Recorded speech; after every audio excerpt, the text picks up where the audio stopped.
Time for a Soccer Down Here 1v1, and our tour of USL League One continues. We go to Greenville and catch up with Vice Chair, Chief Brand Officer Doug Erwin. Doug, as always, great to catch up with you and find out what's going on in Greenville with the Triumph and the Liberty. Thanks for hanging out. Yeah, thanks for getting me in. Always excited to talk to you. It normally means we're either winding down a season or getting ready to start a new one. So it's a rite of passage at this point. Or choice D, all of the above. That's right. When you look at this past League One season, I mean, there are a couple of different things that we can get into as we go. But I know, obviously, first thing is life at Furman and what's going on there from 30,000 feet on the field and off. What are some of your initial observations about 2023? Yeah, it was a different year for us getting used to the new venue at Furman, but I think there were a lot of things there that we really enjoyed, and it was one that brought a lot of challenges too, from an on the field injury standpoint, especially early on. But from the Liberty standpoint, great to kind of roll into 2023 having the Liberty program really off and running. Didn't get the results on the field we wanted this year, but some of that's the tough realities of playing at that level when you get a lot of roster turnover. But I think it was a good year, and it was fun. It's kind of crazy to me that we're marking an anniversary on the men's side with 5 seasons. So that was fun. A lot of our fans got into that throughout the season and really enjoyed everything that went along with that. So it's crazy that we're at that point already, and we'll be going into year 3 of Liberty now. So now it feels, in some ways, as I'm sure we'll get into on the Triumph side with a coaching change upcoming, like we're closing the chapter a little bit on the first era and hopefully getting ready to build another one. Do you remember? You mentioned 5 years. Do you remember the first day at work for this organization and what it was like compared to now? Yeah, I would like to think that now I kind of know what I'm doing, or we kind of know what we're doing, because first day, let's talk about like first 3, 4, 5 months, we didn't know what we were doing. Back in winter / spring of 2018. So, I think just establishing that baseline of what we are, who we are, and what we do really took until year 3 and beyond once we got through COVID, because I remember looking back to 2019 and coming off of our first season, which had been very successful on and off the field for us. And we were really excited about getting into the off season and planning and all the things we were going to tweak for, hey, 2019 was a great inaugural year. We think we can be even better in 2020. Ticket sales were going really well. And then we all know what happened in March 2020. So we really had to rethink everything on that front and played 20 and part of 21 under that. I keep thinking we're going to get to a year where we've got a little more predictability in the off season this time of year, but that's just not sports. Change is constant, and we're always adapting to new ones. But at least now we've got, I would say 5 years worth of data points that lets us make some decisions that are hopefully more informed than just guessing, which we're still doing sometimes, I think. You mentioned Furman and the new venue change and what it's like to have a new home. What was it like for the organization to be up there and be a part of something new when you're trying to get into this rhythm of being an organization year 4 heading into year 5, and it's like, okay, we're going into a new venue now, we've got to get adjusted to that and all these other different kind of variables attached to it. What was it like getting used to being at Furman?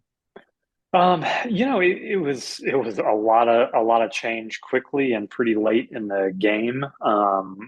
We knew at some point we were going to have to leave Legacy Early College, just due to the temporary nature of us being there, and also to some things that Legacy had in their master plan that they wanted to execute, and they were hospitable enough to keep us around a little longer than we initially planned for. But it came time for them to act on that plan. So we had to scramble to figure things out. And as we looked at Furman, it was kind of unique in that we were not looking at the soccer stadium. We were looking at the football stadium because it provided more of what we needed from an infrastructure standpoint than the soccer field could provide.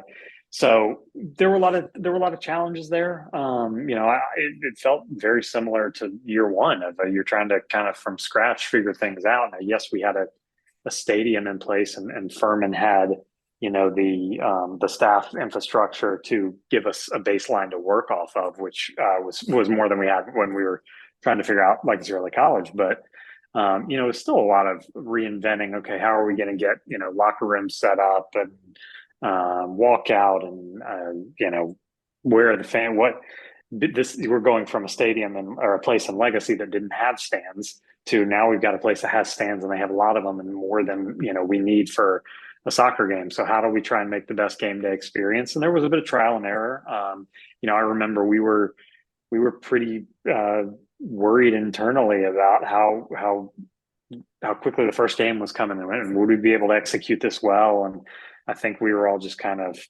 fingers crossed, braced for to need to tweak a lot of things after the first game, but we got through it really well. And then we continued to tweak probably on into game 15, 16 plus Liberty games. So, about game 23, 24. And I think there's still things we're going to tweak going into next year, just based off what fans are telling us. We're always looking to improve experience for them, but I think it worked out really well. I don't think any of us want to see football lines on a soccer field, but I think one of the things we heard from the fans is football lines, soccer field are okay now that we have permanent restrooms, real stadium concourse, and parking was much easier. So yeah, no third division American soccer team is going to have a Taj Mahal of a stadium. So we've got a different set of challenges, but also a different set of opportunities and good things going. So continuing to adjust to that and refine, just like we would have at Legacy. What do you think about the USL League One on the whole, and quality of play and market addition and all of that? You've got more teams that are coming in with expansion, but what about the growth of USL League One as an entity with your place in it? Yeah. I think that League One's doing a great job of growing on the field leaps and bounds through the first 5 years. The quality of play and the coaching staff, all of our players would say that from year one to year five of just how much more competitive it's gotten. You look back to last year's table in 22 of how many teams were eligible late into the season for postseason spots, and this year just I think what surprises me is how quickly a team can turn it around. It's not just, well, we had bad players, let's bring good ones in. You don't take that for granted. But I think that the quality of play, but the quality of the player that is attracted to playing in League One has grown. So, which is funny because with MLS Next Pro coming in, I think we wondered, okay, are we going to start to worry about being able to attract talent? If anything, I think it's brought out more opportunities, across the board, because more people are learning about, our division of pro soccer. And then on the business side, you talk about some of the new markets. I think what we're seeing, not as much for this year, but for 24 is, we selfishly would love more expansion around us. We want more drivable matches for our fans, more away days. And I think that's important. And I think we'll get there. But I think for the health of the league, the expansion that's on deck is what's the best, which is West Coast expansion. The sooner we can get to two, conferences, the better. So seeing Spokane coming in and Santa Barbara coming in the year after, and other I forget the other market. They just announced another market in Southern California. That's the kind of expansion I think that is best for our league. And it's easy for me to say too, because we already sit in one of the most advantageous areas in terms of travel. I think we get the most bus trips instead of plane trips out of any team in the league. So we're already pretty fortunate in that regard. But I think what you're seeing too is some people might say, well, there aren't as many teams in the league as I thought there would be at 5 years in. And that might be the case. And I don't disagree with that sentiment, but I know part of that is, well, we're not going to just let any team in the league that doesn't have a good plan in place. Year one, we were the second member of the league announced, so we had no idea where we were going to play or anything like that. now the league wants to see a stadium plan when you come in, and I think to your bringing it back to your question about the quality of the league, a lot of that quality of play and everything else is not just quality of market, but quality of stadium plan and everything there. So they're being a little stricter with who they're awarding franchises to, and I think that's a very smart play in the long run. Yeah, you mentioned Antelope Valley that's a part of this, and the resurrection of the Lancaster Jethawks baseball stadium. We've seen Mm-hmm. how those can be tweaked and turned into soccer facilities in other markets. You mentioned Santa Barbara and Spokane, USL to Portland. I think Texoma's on the board a couple of years down the line too. And last time I checked, I mean, early on in the league, those direct charter flights from Greenville to Fresno, those are just dropping right at your feet. I mean, and I Yeah, exactly. say that tongue in cheek, but I think that the regionalization that you're getting, where you've got that West Coast pocket, the Southern California pocket that's being developed, you've got the rivalries that are being developed here in the Southeast with Knoxville and Lexington and the Carolinas with you and Dogwood Derby playing for a title and Chattanooga and Statesboro. I mean, the hubs are there, and I think that was part of the overall idea about the growth of the league, to make sure that you weren't spending $11 billion getting from one end of the world to the other. Yeah, totally agree. I mean, travel's tough, and travel to the West Coast is especially tough. But and I know that for fans wanting to go to away matches, there's probably about an hour and a half, 2 hour limit to reasonably do something. Statesboro's a haul and stuff, but you do get those identities. You developing those rivalries is big.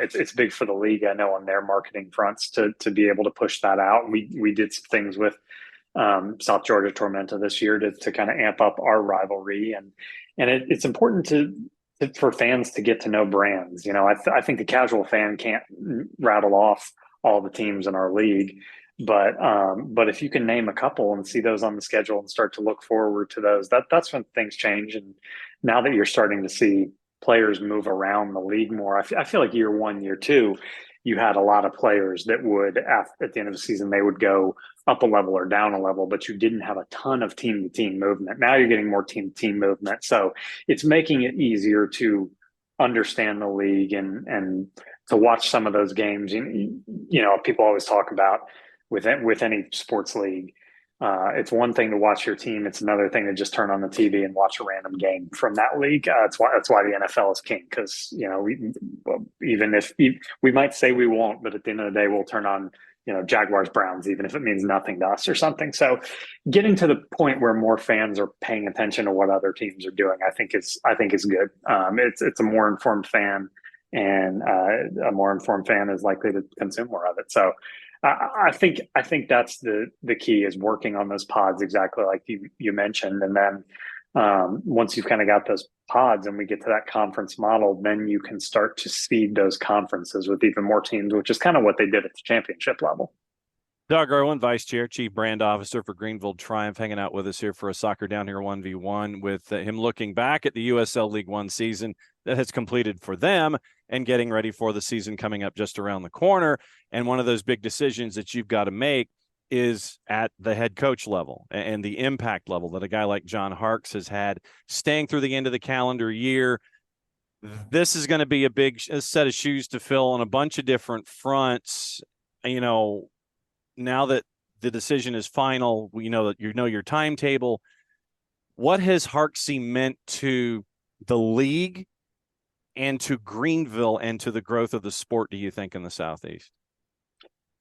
It's impossible to overstate that. I think when you said from the league too, I think that's the thing. It's so easy in our Greenville bubble to think about things through that lens, but from a league perspective, the credibility, the amount of people it's drawn in from a player perspective of bringing in talented players, bringing in other talented coaches to other teams. I think it's brought a lot of eyeballs to the league and has helped accelerate the growth. But as far as what John has meant here to our organization, I mean, just look at what we've been able to achieve on the field. And that's not even talking about what John's been able to do in the community for us, but on the field, the sustained success that we've enjoyed, ties back to the vision that John put out from day one. And again, it's a competitive league. It's really easy if you get complacent to find yourself all of a sudden in the bottom of the table. And the bottom of the table, there's some really good teams at the bottom of the table. But for us to make the playoffs in each of his years in some different formats, different teams allowed in, and to make three finals, to win a title. I think that consistency at any level, certainly at any lower level of soccer or any other sport for that matter, where you have so much player turnover, I think it's incredible. And what John's done for our culture, that translates over to the front office, and the winning approach, winning mentality, is something that's contagious. So we've got big shoes to fill, and I think I definitely count it as very fortunate that we're able to have John there walking through this with us across the next couple months, and maybe even after the next couple months, to help build this roster for 24 and set us on a path to hopefully continue that success and build upon it. What kind of individual are you looking for? I think, man, that's a good question. Are you putting your name into the ring, John? I can in certain aspects, but not in others. I would put Jason's in the ring before mine. Okay, fair.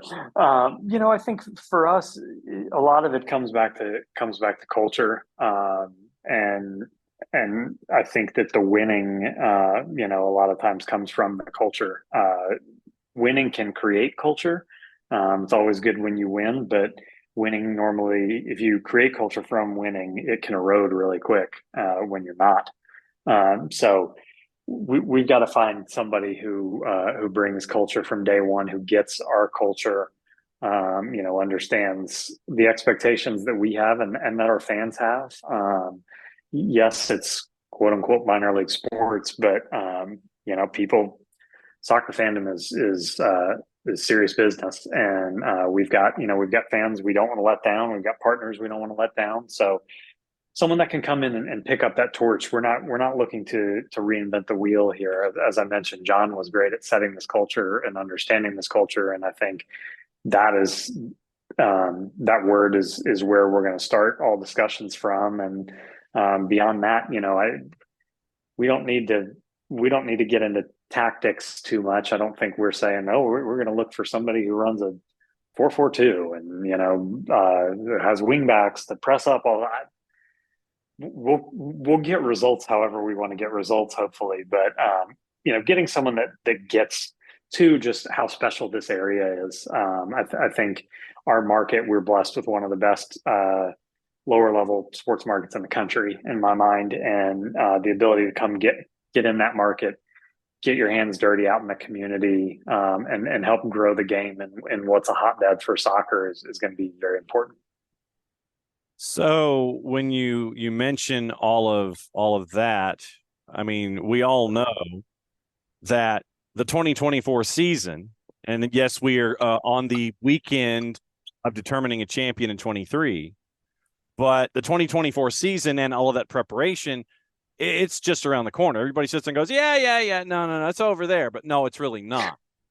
Right. Especially, for something that is 24/7, 366, or 38, 366, I guess in your case. what else is on this list getting ready for 24, in addition to the impactful hire that you're going to have on the touchline that would permeate through the rest of the organization? What's on the to-do list that you think you can knock out early? Yeah, that's a great question, because a lot of it is tied to the coaching position and getting that set. From a player perspective, we've got about a month from today when free agency starts, if you will. And so working to bring players back. There are certainly going to be players we want to bring back, and I know that's kind of a challenge until we get a coach in place, but we've got a great group of guys, and a lot of them that I think want to return, and some that want to return already not knowing who the coach will be. So working on that and getting a couple of those marquee players signed, hopefully across the next month or so, is important. And as I kind of alluded to earlier, refining our match day experience at Furman and how we can continue to build on that, knowing we're going to be back there next year.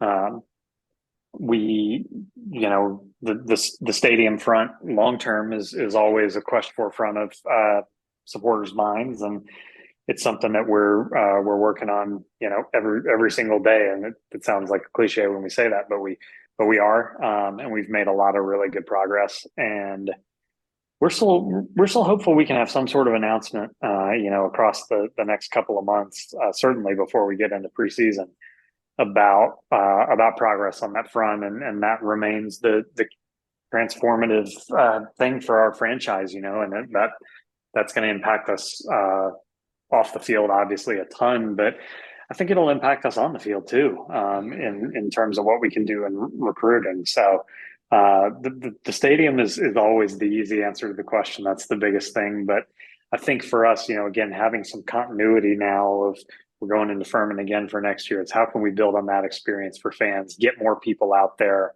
We had some great crowds this past season, some great theme nights, and how can we build on that for fans while we transition on the coaching side, and then as soon as we get to a place where we feel comfortable where the Triumph are at, getting ready for the season, then we're focusing on the Liberty and how we get them going in year three.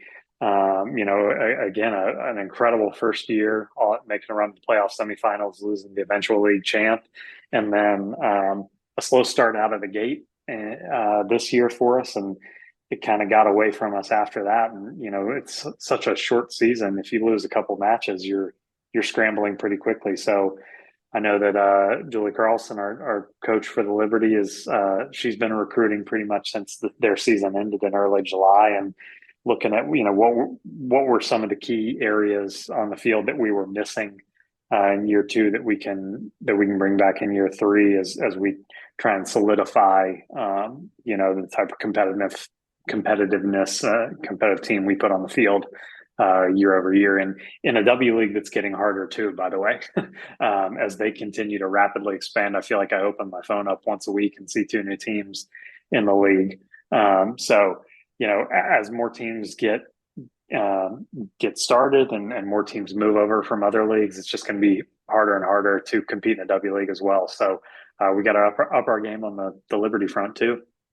And as always, we'll be keeping an eye on it. And you know that you always have an open door policy when it comes to hanging out with us and letting us know what's going on. Doug Erwin with the Greenville Triumph, Greenville Liberty, and everything Greenville and USL League One. Thanks as always for giving us the update after the season here in 23. We know 24 will be here before we know it, both in a calendar sense and a league sense, but we'll catch up with you and just yell at us when you got something going on. It's always great. Sounds good. Thanks for having me, John. I appreciate it.